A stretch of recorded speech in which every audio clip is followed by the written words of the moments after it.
மந்திரங்கள் நிறைய சொல்லணும்னு ஆசைப்பட்டு சொல்கிறவங்க கண்டிப்பாக நிறைய பேர் இருக்கீங்க. ஆனால் பலர் என்கிட்ட கேட்குற கேள்வி என்னென்னா, நம்ம வகுப்புகளில் கூட அது வரும், மந்திரங்களை நம்ம எண்ணிக்கொண்டே சொல்லணுமா, அது ஒரு டிஸ்ட்ராக்ஷனாக இருக்குது, எண்ணிக்கை தேவையான்னு கேட்பாங்க. இந்த மந்திரங்களை பொறுத்த வரைக்கும் எப்படின்னா, ஒரு நாள் நீங்கள் ஒரு மந்திரத்தை சொல்ல ஆரம்பிக்கிறீங்கன்னா, இப்போ ஒரு பேங்க்கில் நம்ம ஒரு அக்கௌண்ட் ஓப்பன் பண்ணுற மாதிரி. இப்போ அந்த பேங்க் அக்கௌண்ட்டில் என்னென்னா, நம்ம 100 ரூபா போட்டோம்னா 100 ரூபா தான் இருக்கும், 500 ரூபா போட்டோம்னா 500 ரூபா இருக்கும், 1000 ரூபா போட்டோம்னா 1000 ரூபா இருக்கும், அடுத்த நாள் மறுபடியும் 1000 ரூபா போட்டோம்னா 2000 ரூபா இருக்க போகும். ஸோ நம்ம கணக்கில் நம்ம என்ன பணம் போடுறோமோ அல்லது என்ன பணம் சேருதோ அதுதான். அதே மாதிரி தான் இந்த மந்திரங்கள் சொல்லும்போது நம்ம என்னைக்கு ஆரம்பிக்கிறோமோ, என்னைக்கு ஒரு தீட்சை கிடச்சி ஆரம்பிக்கிறோமோ அன்னைக்கு நம்ம அக்கௌண்ட்டை ஓப்பன் பண்ணுற மாதிரி. அதுக்கப்புறம் நம்ம தினம் தினம் எவ்வளவு சொல்கிறோமோ அந்த மந்திரத்தை, அதுக்கு தகுந்த மாதிரி நமக்கு அதனுடைய அந்த ஒரு இஃபெக்ட்டுங்கிறது சேர்ந்து கொண்டே இருக்கும். அண்ட் சொல்லும்போது கண்டிப்பாக இந்த மாதிரி ஒரு ருத்ராட்ச மாலையை பயன்படுத்திக்கங்க. அதை பயன்படுத்தி சொல்லும்போது இந்த மாலையும் எனர்ஜைஸ் ஆகிடும்.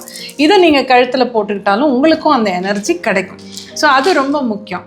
எண்ணிக்கை அவசியமா அப்படின்னு கேட்டால், என்ன கேட்டிங்கன்னா ஆரம்பத்தில் அவசியம். ஏன்னா நான் சொன்ன மாதிரி நம்ம அக்கௌண்ட்டில் எவ்வளோ போடுறோன்னு அதை பார்க்க நமக்கு ஒரு இன்ட்ரெஸ்டிங்காக இருக்கும். ஏதோ நம்ம சொன்னோம், எவ்வளோ சொன்னோன்னு தெரியலன்னா நமக்கு அதில் ஒரு எந்தூசியாசம் வராது. ஸோ டெய்லி நான் இந்த மந்திரத்தை 108 முறை சொல்ல போகிறேன் அப்படின்னு முடிவு பண்ணிங்கன்னா, அதை எண்ணி சொன்னீங்கன்னா ஆரம்ப கட்டத்தில் புதுசாக சொல்கிறவங்களுக்கு ரொம்ப நல்லாயிருக்கும். ஈவன் அப்புறமா பழகிறவங்களுக்கு கூட சில மந்திரங்கள் நம்ம வச்சுருப்போம். இப்போ நம்ம ஸ்ரீவித்யா கிளாஸ் அட்டன் பண்ணுறவங்களுக்கு 2 மந்திரங்கள் கொடுத்துருக்கேன், பாலா மந்திரம், சௌபாகிய பஞ்சதசி. கண்டிப்பாக நீங்கள் இந்த தீட்சை கிடச்சிருக்குன்னா இந்த 2 மந்திரங்களை 108 முறை சொல்லணும். மற்ற மந்திரங்கள் அது 9 முறை சொன்னால் போதும்னு சொல்லியிருக்கேன். அப்போது அந்த 108ங்கிறது கண்டிப்பாக சொல்லி முடிக்கணும் அவங்க. அப்போ அந்த அளவுக்கு அவங்க கணக்கில் சேர்ந்துக்கிட்டே வரும். ஆனால் ஒரு காலகட்டம் வரும்போது நம்ம நிறைய நாள் இதை சொல்லி வந்த பிறகு நமக்கே தெரியும் அந்த மந்திரம் சொல்ல எவ்வளோ நேரம் ஆகும்னு. சில பேர் அந்த டைம் வச்சுட்டு சொல்லுவாங்க. ஒரு சிலர் சில மந்திரங்களை நான் இத்தனை லட்சம் முறை சொல்லியிருக்கேன்னு 10 லட்சம் முறை சொல்லியிருக்கேம்மா. நான் கேட்பேன், எப்படி நீங்கள் எப்படி சொன்னீங்கன்னா, இல்லை அது அரை மணி நேரம் சொன்னால் இத்தனை தரம் வரும்னு எனக்கு தெரியும், அந்த கணக்குப்படி நான் சொல்லிடுவேன். காலையில் அரை மணி நேரம், சாயங்காலம் அரை மணி நேரம்பாங்க.